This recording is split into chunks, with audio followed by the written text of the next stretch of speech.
Hello, everyone. I just couldn't get it out of my head last night how on earth the Western world has found itself in the position it's now in. And it became clearer and clearer to me the more I contemplated this that the Western man, simply must detach from liberalism now, or be totally destroyed. I don't think it's hyperbole to say that at this point. It seems to me that the liberal regime, globalism, whatever we want to call it, will do its utmost to make anybody who thinks outside of its lens as evil, toxic, the rest of it, we all know the cliches. I think it will also up the ante when it comes to brainwashing another generation into all the, equality and diversity brainwashing, the radical leftism, and then imply that anybody who thinks differently is radicalized. Or perhaps, I think its main line of attack is just comatosing the masses. Premier League football, beer, pleasures, strictly dancing, all the things that the bread and circus is for the masses. And then in a few short decades, that's it. The globalist liberal project will have totally dominated. And it seems to me, as I say, the only way to get off this track is to now find something alternate to the liberal regime, the liberal structure. And first of all, I think we need to speak to how challenging that will be for many of us, because when I say liberalism in these videos, I tend to mean the modern hyper-neoliberalism, the radical side of it. Of course, liberalism, when it first began a couple of centuries ago, it wasn't quite the same thing. I mean, the roots of modern liberalism are in the original liberalism of Locke and Mill and so on. But I do think there's something to be said for that, because I know many people are still quite tied to liberal ideas, and especially if you're English, because it's a big part of the English tradition. An Englishman's home is his castle, these ideas of private property, free speech, hating being told what to do. These are really in our spiritual DNA. And I do understand that this is going to be a big challenge, but I do think we have to start thinking differently, because it's existential proportions now. To my mind. And one thing that we're seeing is that the defense that we see in the mainstream media of the West is just pathetic. The defense is appallingly bad. We see it all the time in the neoliberal spheres, on the BBC, Sky News, whatever else, even on elements of YouTube. This normally revolves around conversations around Islam. Some politician like Farage will say, I'm worried about Islam not being compatible with Western values. And, you always get the squawking, talking head leftist types who scream and shout and you're evil and all that sort of stuff. And they'll always say, Islam's a religion of peace. You're just a bigot if you can't see it. They don't realise when they say that, of course, Islam's a religion of peace. That's an effort to liberalise Islam, to try and segue Islam into the liberal frame. As I've said before, Islam and liberalism are going to do battle soon, if they're not in it already. It's a video for another time. But the point is that I want to get to is the reason we're having this very conversation about Islam, like multiculturalism or mass immigration, and their effects on the West, is because of those very Western liberal values. That's the reason Islam's here in the first place. So it's kind of a bizarre thing to say, Islam's a threat to Western liberal values. Well, the reason it's here is because of Western liberal values. Admittedly, those liberal values have metastasized from what they once were, with Locke and Mill and so on, to what they are today, with the sort of blue-haired, screaming leftist and the rest of it. But this is the great realization that I was contemplating last night, that the West, I still don't think has truly let sink in. I think it's recognized it, but it hasn't let it sink in because it doesn't know what to do.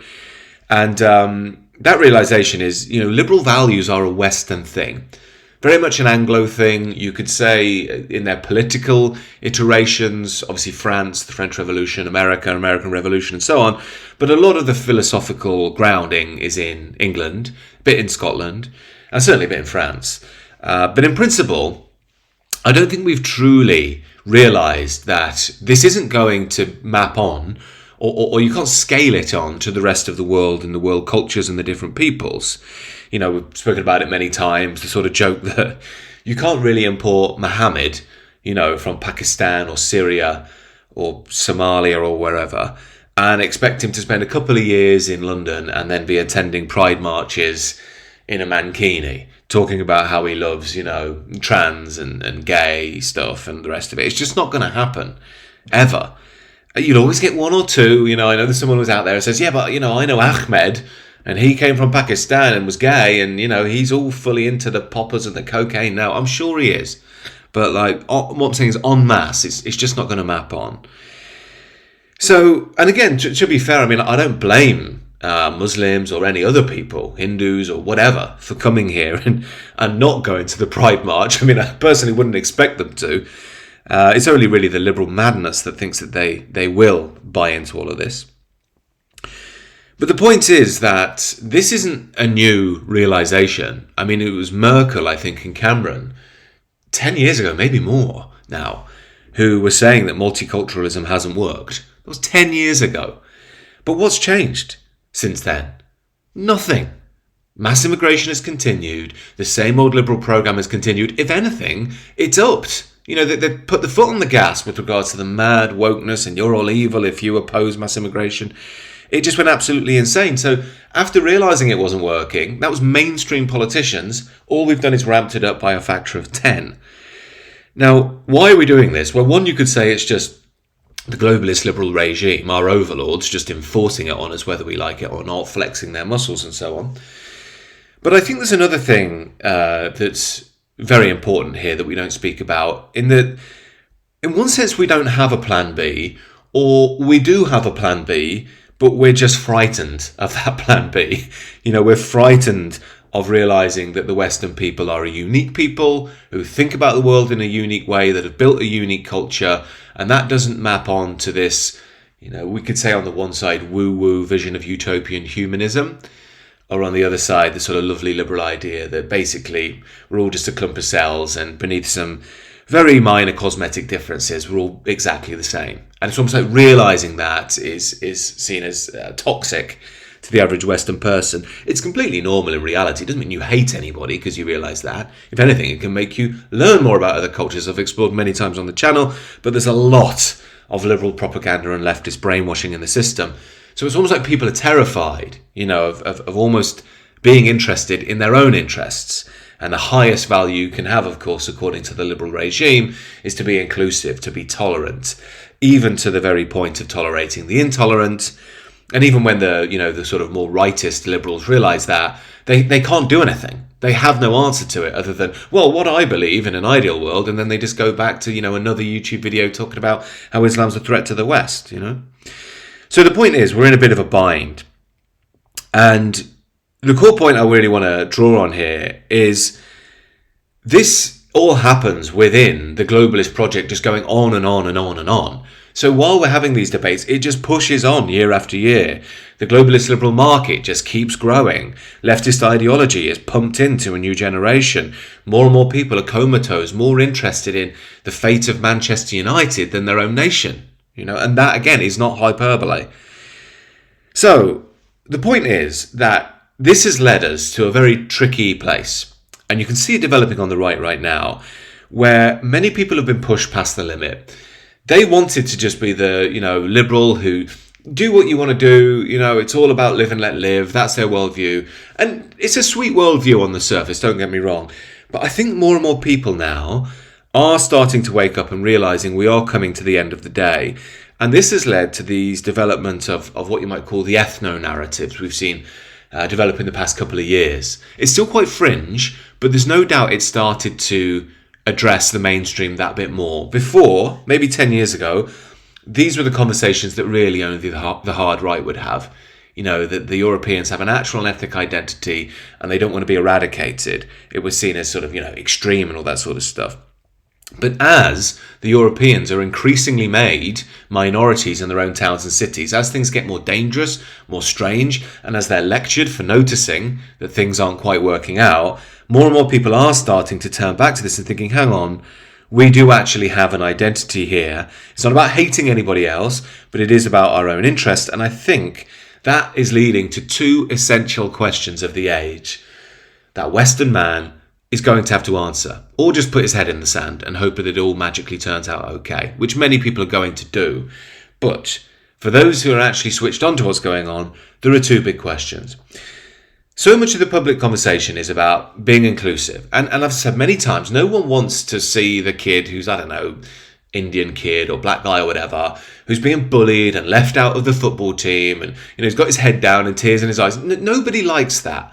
But that's not what we're talking about now. And it's a big lie from the liberal regime that that's what it is. That was the 70s and 80s. We're 50 years on from that now. And we're at the point where the conversation has switched. The moral structure of the situation has switched. Now, we're talking about Europeans becoming a minority in Europe. And they have nowhere else to go. And it seems, because of the rhetoric of the liberal regime, and as well, you could say, just general group differences, a lot of the Europeans aren't liked by some of our new arrivals. We see that a lot. Some of the behaviour we've seen, some of the attacks we've seen, some of the rhetoric we see isn't exactly all about peace and goodwill and love as the liberal system would like us believe. So that's point number one. Do you want to be a minority in your own continent? Because this is it. We've only got a few decades now to make that decision. And like I said many times, if people say, oh, that's what I want, then fine. But it seems to me that people have asked time and time again not to have mass immigration, not to be swamped in their own towns and cities, but they're either told to shut up because they're evil and racist, ignored, or said, yeah, but we need it for the economy, and never given the option to say, well, would you rather be a bit poorer and actually maintain the cultural and national integrity that has made your country for thousands of years? Or would you rather have mass immigration and, allegedly be that bit richer? Again, never given that option. You're just told what to do. The other thing, which I think is really important, is, and I grew up with this, a lot of the Europeans grew up with this post-identity ideology.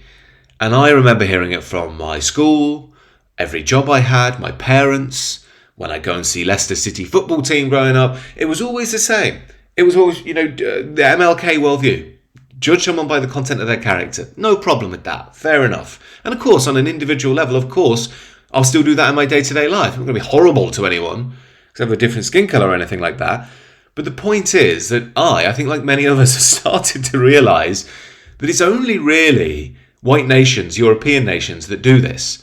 Most other nations have held on to their identity. And I'm not saying that's bad. They can have their identity if they want, nothing to do with me. But the point is, we've started to realise slowly, hang on a minute, this seems to only work one way. We're told we have no identity, it's evil to have an identity. If you have one, you're sick, you're twisted, you're disgusting, you're a Nazi, you're the worst thing ever. But then other groups can have it with impunity. In fact, it will be celebrated by the liberal regime. And on top of that, they will define who you are. I've said this before, you can only really speak about white people in the negative. White fragility, white rage, white privilege. You can't ever say, white ingenuity. Look at all the things we've created. Pretty cool. No, you're evil. You're twisted. It's only because you extracted resources, blah, blah, blah. We all know the argument. And by the way, don't think about yourself in those terms, you goddamn disgusting bigots, while other groups do so with impunity. Again, I saw the other day, there's even this thing in London, the Ethnicity Awards.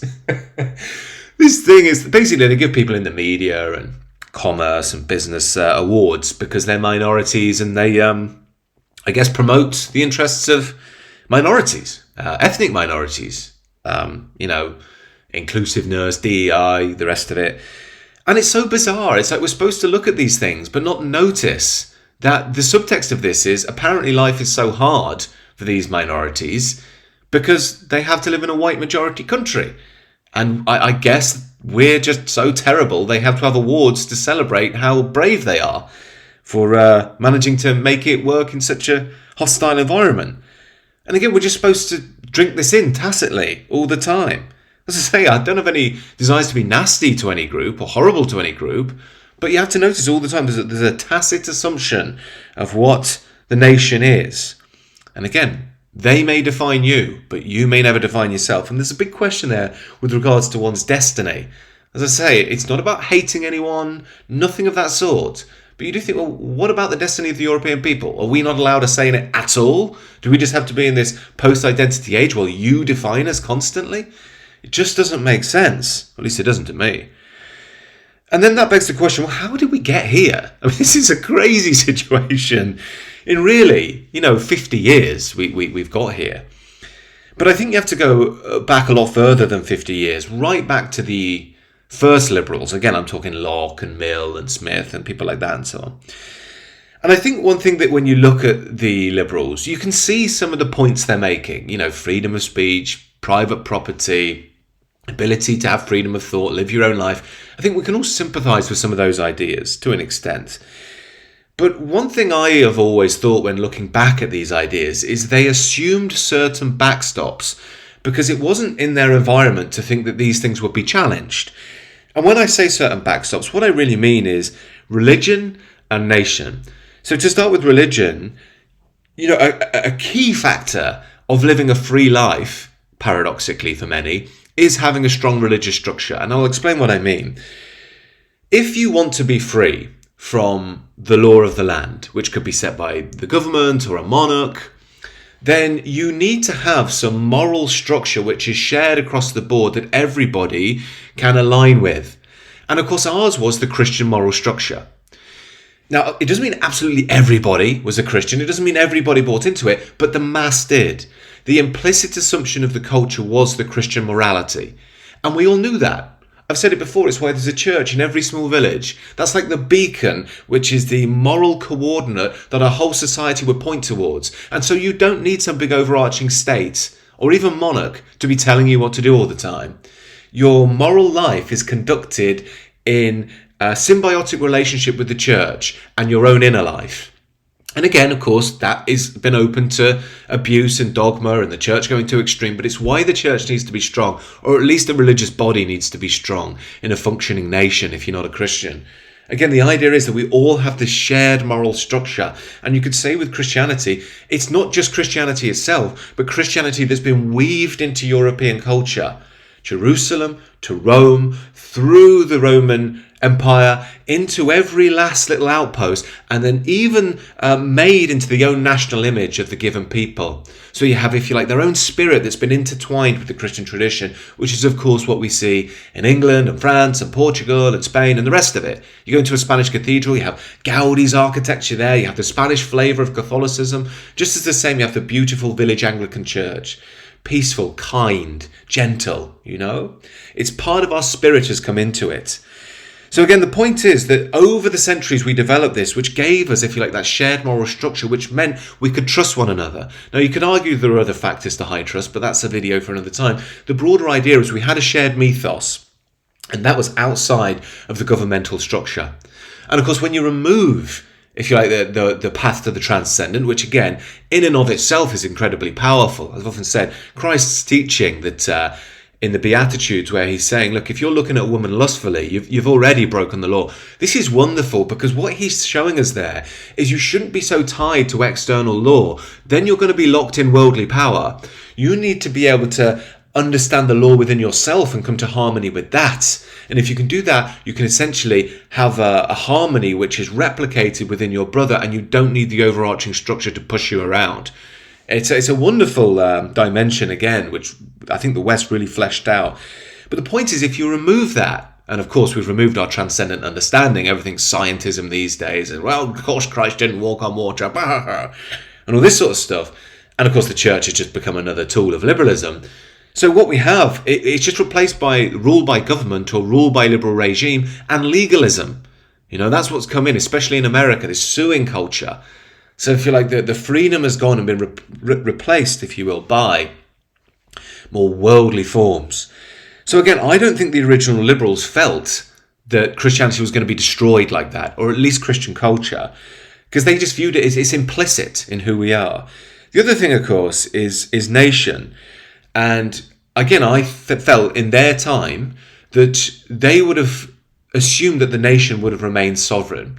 They weren't working in a time of mass globalism that we are now, of the global market. They were working in a time where you could have liberalism within the nation, amongst a shared group of people with a shared moral structure, with a nation, if you like, which is somewhat looking out for its own interests. That's not what we have today. We have globalization, we have vast amounts of capital and people flowing over borders, you know, millions every day, if not more. And it means, of course, that the homogeneity, the shared spirit, the national story, the cohesiveness has been replaced with mass immigration, multiculturalism. And that, of course, means, well, our shared norms start to go out the window. Our national narrative goes out the window. And of course, we see that all the time now. Gone is the sort of national mythology of Britain, of St. George facing the dragon, the liberator, liberal ideas themselves. It's been replaced with you're the colonizer. Diversity built Britain. Migrants built your city, don't you know? You're a nation of immigrants. That's the new narrative that the mainstream is pushing forward. And of course, they brainwash the younger generations into think that's rebelling against the mainstream, when in fact it's just being a servile henchman for it. So again, to really hammer this down, I mean, it's the decline of religion and nation, I think, that has led us to this metastasized version of liberalism. And we can see how it's played out.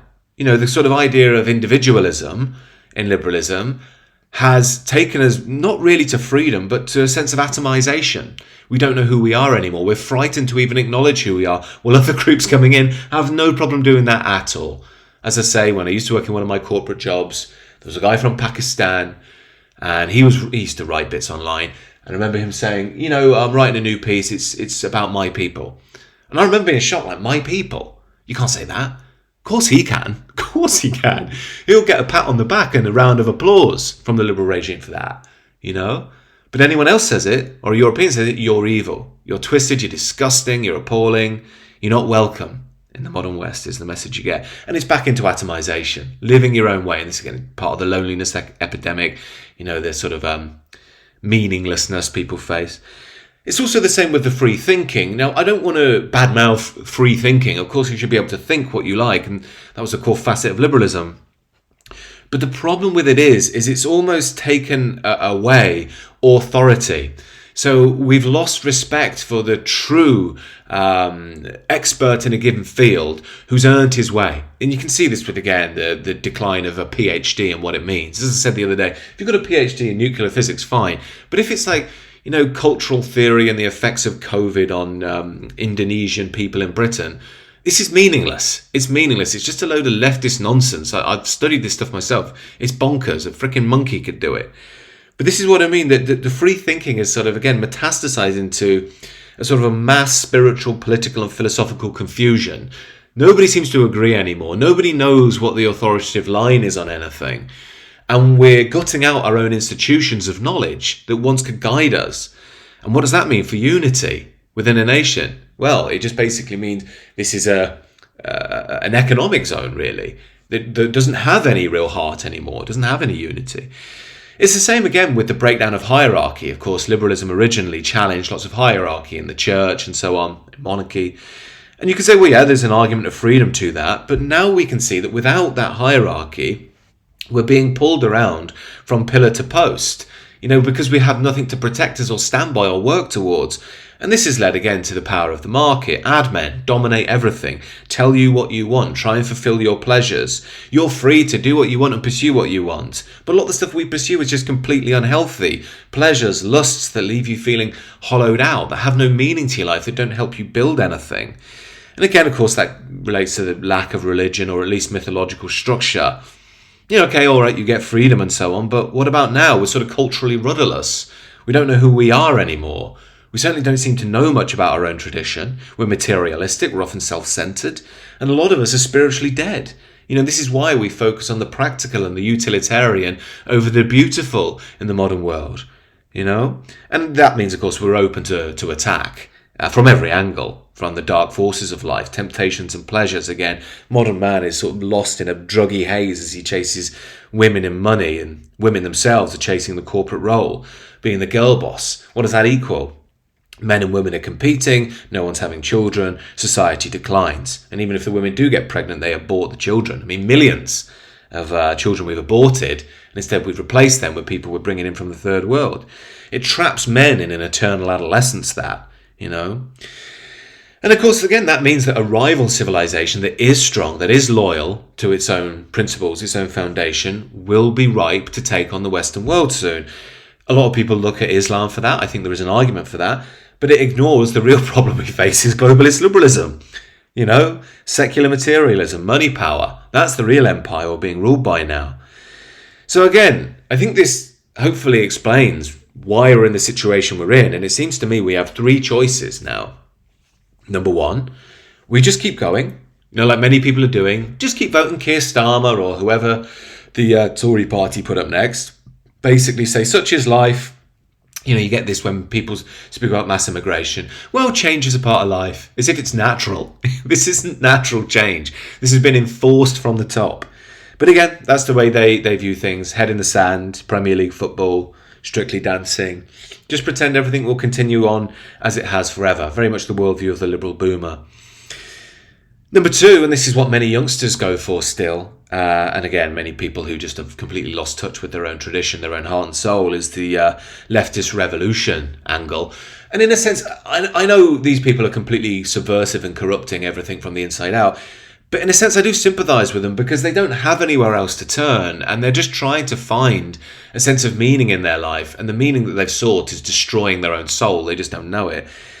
But they, of course, think that all this stuff I'm saying is just all imaginary. All we need is more equality. Everyone will hold hands and sing Kumbaya eventually when, people like Nigel Farage and Donald Trump go away, and we'll just, have mass national brainwashing campaign, or as they would see them, campaigns of love and tolerance or whatever, and some sort of socialist world system, and everything will magically fix. Now, again, I think this total equality that they envision is nothing more than a fantasy. And it's meant to be a fantasy because it's meant to be a dream, and they actually need the people like Farage and Trump to justify their worldview. If they didn't have it, they'd have to look at reality as it actually is, and they don't want to do that. So they're going to push towards this total equality, which in reality is just, as I say, an eradication, a total eradication of what you are, of what your people are, of what your history is.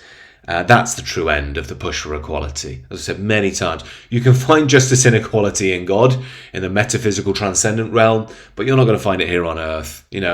Earth is a challenging place, and there's all sorts of inequalities, and things are unfair, and you're going to have to learn to deal with that in the reality of life. In fact, you can even align with some of the laws of nature down here, and it can help you grow. You have to push through the challenges of life. But this worldview they have, again, it's just trying to make a religion out of materialism, and it's going to destroy everything, just as communism did. It's the same thing, just culturally and spiritually applied.